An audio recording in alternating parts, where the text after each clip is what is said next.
seriedad y credibilidad para amanecer bien informado. Este es tu programa de opinión, en tu hogar, en tu trabajo, en la radio de tu auto. Diálogo. Muy bien. Son las 9:35 de la mañana, Me 9:35. cogieron Volvimos, sí desprevenido. señor. No hay problema. barbaridad. Estamos con Fuera. la doctora Karen Sichel, querida amiga y gran jurista.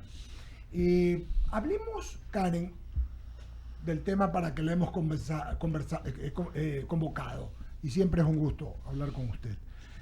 La gobernabilidad.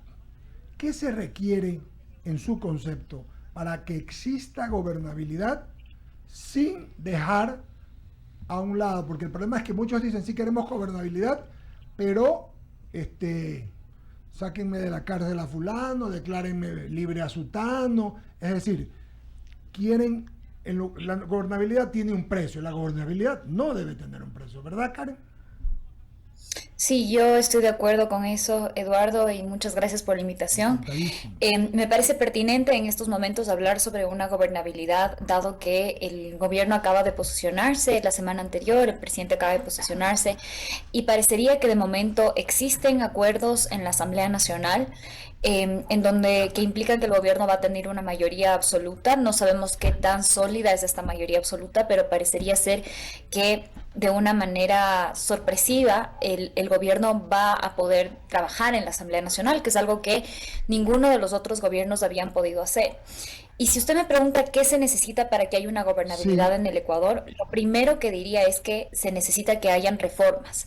Porque como usted ha dicho, en el Ecuador existen movimientos políticos que entienden la gobernabilidad como una oportunidad para obtener beneficios propios o particulares, para sus miembros, impunidad para las personas que forman parte de sus movimientos, etcétera. Particularmente la Revolución Ciudadana, que por años ha estado en la Asamblea Nacional y que ha manejado la Asamblea Nacional como ha gustado, porque ha tenido la mayoría.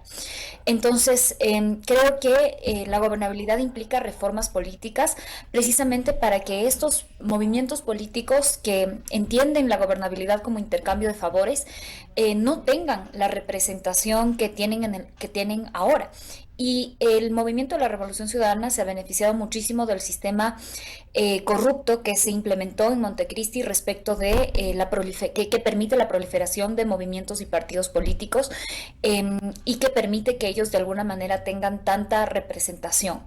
Entonces yo empezaría haciendo una reforma política profunda al sistema para garantizar una gobernabilidad que de raíz implique que las personas que están ahí negociando realmente representen los intereses de los ecuatorianos y no sus intereses partidarios o personales. Karen, a lo que se refiere usted a la reforma política que tratamos con usted y con la que soñamos algún día, es decir, dos cámaras, Senado y Congreso, no CPCCS, la independencia de la Fiscalía, menos asambleístas y más, o alguna otra que se me olvide. Sí, bueno, para mí creo que en ese conjunto de reformas que usted ha mencionado, hacer una reforma a los movimientos políticos es importante. En el 2023 yo particularmente trabajé en una enmienda constitucional que lamentablemente no pasó, en donde se buscaba eliminar estas categorías de adherentes a los movimientos políticos.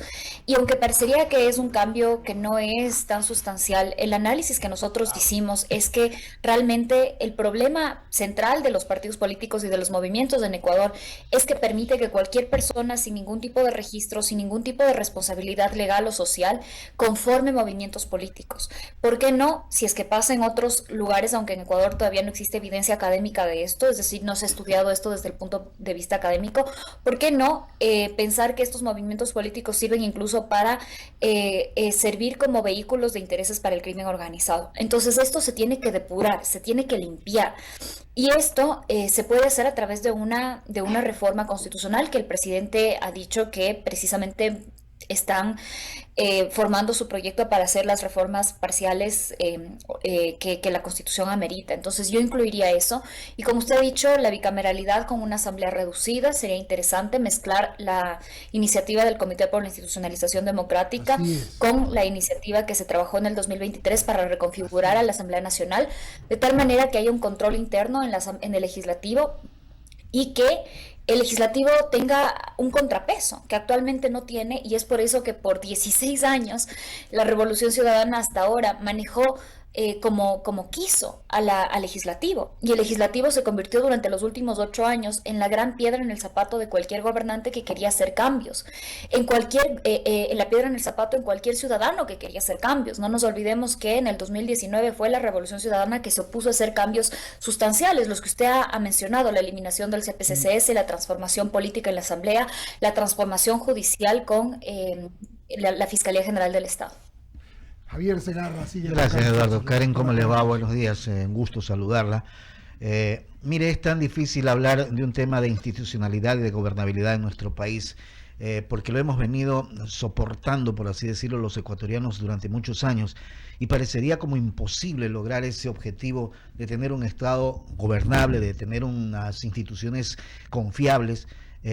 Prueba de ello es que un contralor 100 sobre 100 fugado del país, por no decir otros contralores, por no decir otros procuradores, por no decir otros funcionarios, defensores públicos, etcétera, etcétera. La justicia es el otro problema que tiene el Ecuador, y en ese sentido, o reformamos, barremos, no sé lo que se tiene que hacer, pero el Ecuador necesita un cambio radical, no solamente de la cabeza, de la iniciativa, del proyecto de ley, del consenso, sino a profundidad. Sí, bueno, yo creo que hay dos cosas que se tienen que hacer. El primero es cambiar el sistema constitucional, que es el peor posible para generar un Estado democrático. Si es que uno revisa los cimientos de la Constitución de Montecristi, es fácil darse cuenta que el Estado ecuatoriano constitucionalmente no está diseñado para permitir que instituciones independientes y que los mejores ecuatorianos lleguen a estas instituciones. Y usted ha mencionado casos, ¿no? El caso del señor Pollitt, que fue encontrado culpable de lavado de activos en Estados Unidos, que pagó una fianza millonaria de $14 millones siendo servidor público durante 10 años. ¿Cómo? Entonces, realmente eso te lleva a pensar, el sistema no funciona. El sistema, que es responsabilidad de el socialismo del siglo XXI, no fue diseñado para que haya democracia en el país. Entonces yo haría eso. Primero haría cambios constitucionales, pero la segunda parte, que quizás es la más importante, no tiene que ver necesariamente con los cambios constitucionales o legales, sino tiene que ver con el cambio de cultura política que tengamos los ciudadanos respecto de cómo tenemos que hacer política. Y este es el cambio más difícil, que toma más tiempo, porque el problema, y es como usted decía, el problema de la gobernabilidad implica que nosotros tenemos como ecuatorianos que ponernos a dialogar con la parte contraria, implica que nosotros tenemos que hacer transparentes esas conversaciones, e implica que nosotros tenemos que respetar esos acuerdos a los que se lleguen. En el Ecuador, lamentablemente, los políticos no se manejan bajo esta dinámica democrática, sino más bien es el momento en el que yo estoy en el poder, atropello a la oposición; el momento en el que yo estoy en el poder, hago lo que a mí me hicieron. Y yo logro entender eso porque la oposición, en gran medida en el Ecuador, como he venido describiendo, ha sido una oposición que no ha buscado contribuir, no ha buscado progresar, sino ha buscado la impunidad de sus propios miembros y mejorar su proyecto político. Entonces yo entiendo esa posición. Pero por otro lado sí me lleva a la reflexión de cuándo vamos a construir otro tipo de oposición, una oposición más seria, que realmente busque construir y con la que sí se pueda dialogar. Y creo que ahí está uno de los retos que tiene el Ecuador en adelante. Ojalá que eso ocurra. Karen, le voy a dar el paso a Cecilia Drogo para que continúe con el diálogo. Me cambié el apellido, pero no pasa nada, mi compañero. Karen, qué gusto Ofrézcame saludarte. disculpas. Yo quería saber un poco sobre los proyectos de ley urgente que estamos atravesando en ese momento, porque se ha dejado de lado las reformas, se ha dejado de lado las enmiendas, la Asamblea Constituyente, y tenemos ya el segundo proyecto de ley urgente. En un periodo de excepción que comenzó el 12 de abril y se va a extender por 60 días, estamos en esto. ¿Cuántos periodos de ley urgente pueden permitirse o pueden entrar a la Asamblea Nacional en un periodo de excepción?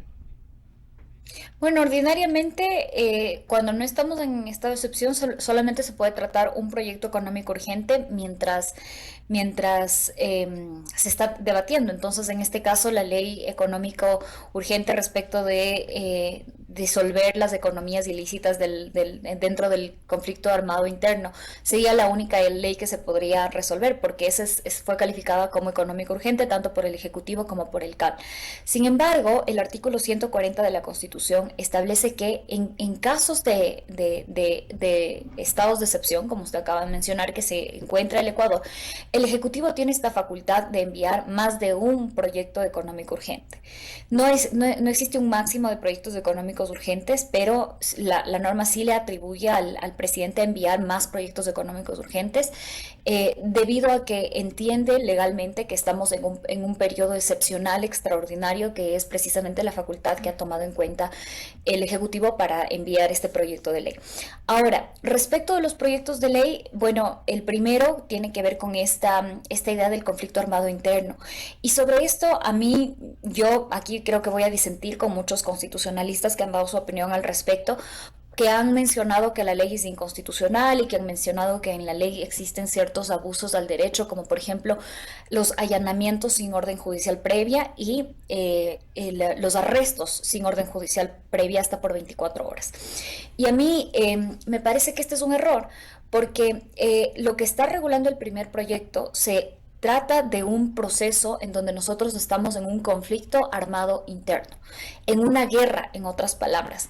Y cuando se está en guerra, existen unas normas que se aplican al conflicto armado interno que son distintas a las normas constitucionales que se aplican en otras situaciones.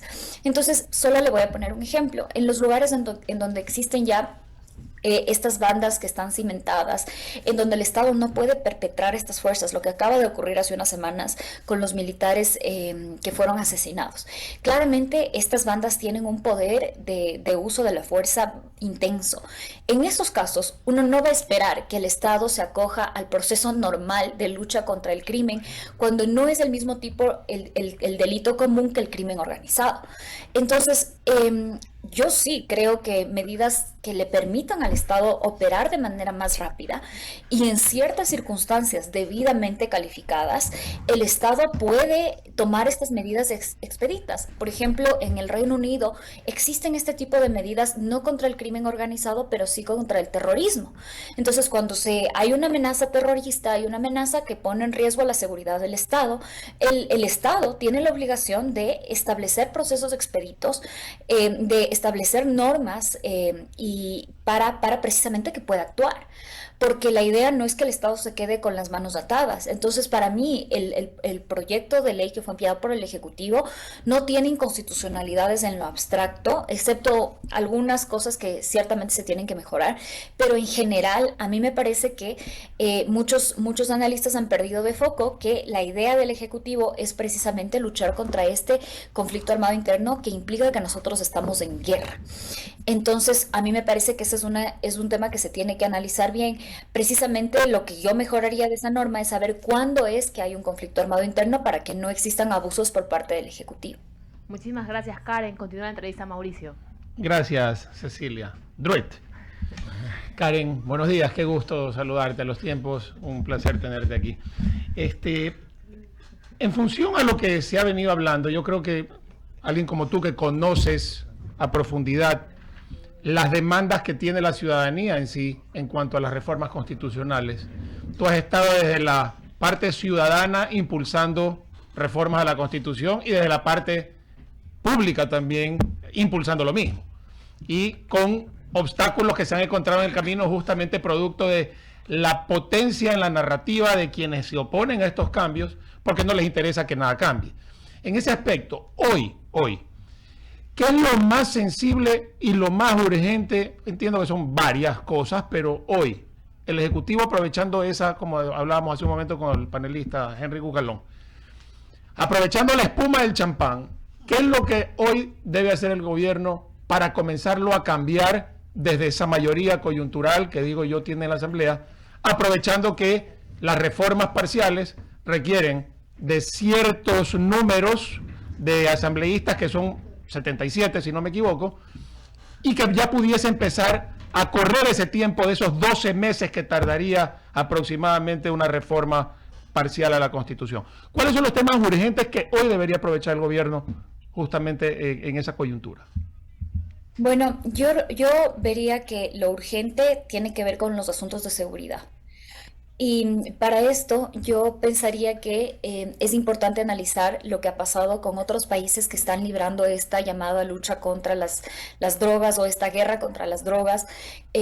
Particularmente México, Colombia, tienen unos casos importantes que el Ecuador podría analizar porque nosotros estamos viviendo situaciones muy similares a las que vivió México, por ejemplo, durante y después el periodo Felipe Calderón. Y Colombia, particularmente en la época de los 2000. Lo que está viviendo Ecuador es algo muy similar a lo que se vivió en México y se vivió también en Colombia. Entonces nosotros pudiéramos aprender de ellos. Y una cosa interesante que resalta cuando uno estudia estos dos casos es que la guerra contra las drogas es una guerra que generalmente la pierde el Estado, para empezar. Pero sí existen cosas que el Estado puede hacer para retomar el control y dar más seguridad ciudadana. Es un problema muy complejo. Yo particularmente, de hecho, voy a empezar mi doctorado para estudiar crimen organizado en los siguientes meses, porque implica entender el sentido de una economía global, en donde Ecuador simplemente es una pieza de esa economía global y existen un montón de otros componentes que están fuera del control del Ecuador. Por eso es que tanto se habla de que es un problema transnacional, en el sentido de que es un problema que excede las fronteras ecuatorianas. Entonces, ¿qué puede hacer y qué se ha demostrado que funciona para controlar, para que el Estado tenga más capacidad de actuar? Bueno, pues una de esas medidas es la reforma en la justicia. Entonces, lo que yo haría, entendiéndole bajo los criterios de su pregunta, ¿no? Que lo que yo haría en la reforma parcial es reformar la justicia. Y eso lo haría reformando el Consejo de la Judicatura, no solamente cómo se conforma, sino quién lo conforma y también las funciones que tiene, porque no nos olvidemos que nuestro Consejo de la Judicatura es un órgano superpoderoso que de nuevo fue creado no por un proyecto democrático, sino por un proyecto corrupto totalitario. Así es. Y ese proyecto quería que el Consejo de la Judicatura tenga funciones increíblemente grandes, como por ejemplo designar fiscales, defensores públicos, jueces, evaluarles, sancionarles, capacitarles, etcétera. Entonces lo que yo haría es desconcentrar esas funciones, hacerlo de tal manera que el Estado pueda retomar y garantizar que haya mayor capacidad de justicia, mayor capacidad de investigación por parte de la Fiscalía. En el Ecuador, desde hace 9 años no se contratan nuevos fiscales. En el Ecuador nunca se ha hecho una evaluación a la carrera fiscal, y esto no es una coincidencia. ¿Por qué es que la carrera fiscal es la más olvidada de la función judicial? Los fiscales son los que investigan delitos. Entonces, realmente para mí esto no me parece una coincidencia, y lo que yo haría es retocar eso. ¿Por qué? Porque la evidencia comparada de países como México y Colombia particularmente demuestran que alterar a la función judicial permite que las bandas criminales que ya tienen a sus jueces de preferencia, que ya saben cómo opera la justicia, que saben que inmiscuidos detrás de la justicia ellos pueden garantizar su impunidad, les genera un cambio completamente de poder y permite que el Estado gane poder en esta guerra que se está librando. Es una de las estrategias que resulta ser, según la evidencia, una de las mejores estrategias para que el Estado retome el control y purifique y depure también a la corrupción estatal, que suele ser tan corrosivo en lugares en donde existe tanta alta permanencia de crimen organizado. Entonces, mi respuesta sería: la primera cosa que se debería hacer es reformar a la justicia. No nos olvidemos que el Ejecutivo ya tiene 2 propuestas de reforma parcial. El Ejecutivo debiera aprovechar esto, porque queramos o no, vamos a llegar a referéndum, porque el presidente ya tiene 2 propuestas de reforma parcial. Uno es sobre las bases militares y otro es sobre la eliminación de fondos públicos a las organizaciones políticas. Entonces, ¿por qué mejor no aumentar esas reformas y también incluir reformas a la justicia y luego las que hablábamos con Eduardo? CPCCS, Asamblea, GATS, que es un tema también muy importante en la lucha contra el crimen organizado, que se podrían implementar, pero yo al menos incluiría la reforma a la justicia. Coincido 100% y suscribo esas propuestas, porque definitivamente, si bien es cierto, todo es una cadena y cada eslabón tiene su importancia, hay que empezar a romper esas cadenas justamente de los lados más sensibles. Y ahí empieza el problema de raíz, el tema de la corrupción de la justicia, el tema de este super consejo de la judicatura que debiera limitarse sus funciones a la parte más administrativa que a la parte del ejercicio en sí, para que tenga la real independencia y que no se usen estos organismos como brazos políticos a donde le meten las manos a la justicia, y yo diría le meten las uñas a la justicia muchos actores que hoy justamente nos tienen en esta encrucijada y que no les interesa que nada cambie. Coincido plenamente, Karen, siempre será un gusto compartir con personas talentosas, inteligentes y positivas, como es tu caso, y en este sentido le dejo a Eduardo con la despedida final. Muchas gracias, querida Karen. Solamente referir que es interesante lo que usted anota. Lo mismo lo escuché a Felipe Rodríguez, lo mismo escuché a jóvenes abogados que no tienen el concepto del derecho penal tradicional, como el que yo estudié. Cuando hay un conflicto interno, las cosas no pueden ser igual. Y la gente lo comienza a entender. Karen lo dijo perfectamente. Es otra situación diferente, porque si no, pasó en Japón, pasó en los Estados Unidos, pasó en Inglaterra, pasó. Si no tenemos los argumentos para luchar contra la delincuencia organizada. Así que la felicito además por este doctorado que va a hacer en delincuencia organizada. Capaz vemos a una futura fiscal general. Enhorabuena, querida Karen.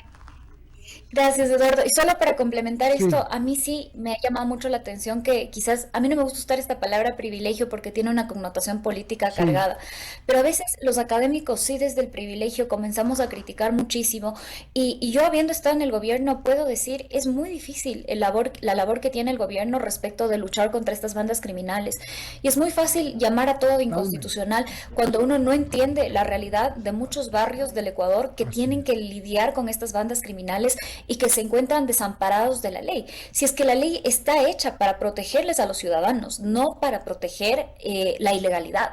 Entonces, cuando el derecho comienza a funcionar al revés, es cuando se necesitan reformas. Y yo en ese sentido estoy de acuerdo con, como usted ha dicho, yo no sabía, pero Felipe Rodríguez y me imagino que otros analistas que entienden que creo que la realidad del país, que no es tan sencilla como la realidad que se vive en ciertos lugares en Quito o en Cuenca o en Guayaquil. La realidad del país es muy, muy difícil y el Estado tiene que tener las armas necesarias para combatir contra estas fuerzas. Ha sido un gusto para mí De también igual estar con forma, gusto ustedes. en saludarla, mi querida Karen Sichel, abogada constitucionalista y sobre todo una mujer muy capaz y honesta. Vamos a abrir espacio a las menciones publicitarias. Cecilia. Celebra junto a mamá y papá desde el 25 de abril hasta el 15 de junio. Podrás canjear tus tickets por cada $15 de compras en los locales de Malecón 2000 y Malecón del Salado. Para participar en el sorteo de un increíble viaje de 2 personas a Cartagena con todo pagado y electrodomésticos para el hogar. No te pierdas esta oportunidad de hacerlos sentir especiales. Conoce más detalles en las redes sociales @Malecón 2000 y @Malecón del Salado. Oiga, y mañana finalmente es el día. Ya está aquí Paloma San Basilio. Le vi con una foto con Esteban Mateus. Esperemos poderla tener hoy o mañana, Paloma San Basilio por aquí. Y no se olvide que quedan las últimas entradas para el Sánchez Aguilar mañana 8:30 de la noche en ticketshow.com.es. Paloma San Basilio, gracias, Tour. Bankers Club presenta sus membresías personales y corporativas desde $200 mensuales. Podrás disfrutar todos sus beneficios a las reuniones equipadas con la mejor tecnología, coworking, gimnasio, peluquería, rooftop, bar, restaurante, cafetería, eventos de networking y mucho más. Contáctanos a través del 099-2685-224 o en Instagram @Bankers Club Ecuador. Y 9:58, ¿sí, Cecilia? hay que recordar una vez más que estos momentos son momentos para celebrar a papá y mamá. Desde el 25 de abril hasta el 15 de junio, por facturas acumuladas de $15 de compras en los locales del Malecón 2000 y Malecón del Salado, podrás canjear tus tickets para participar en el sorteo de un viaje para 2 personas a Cartagena y electrodomésticos para el hogar. Visita más información en las redes sociales @Malecón 2000 y @Malecón del Y Salado. finalmente nos queda una más, Cecilia, una que me dijiste, esa, justamente. Esta acá. Sí, por favor, es el agro, no olvidemos el agro. Despierta. Despierta. Y es que Banco del Pacífico siempre tiene lo mejor para ti. En este momento es el momento oportuno para continuar celebrando a mamá, celebrar ahora también a papá, que es en el Día del Padre, que poco se menciona, celebrar el Día del Niño, pero siempre acompañado del Banco del Pacífico.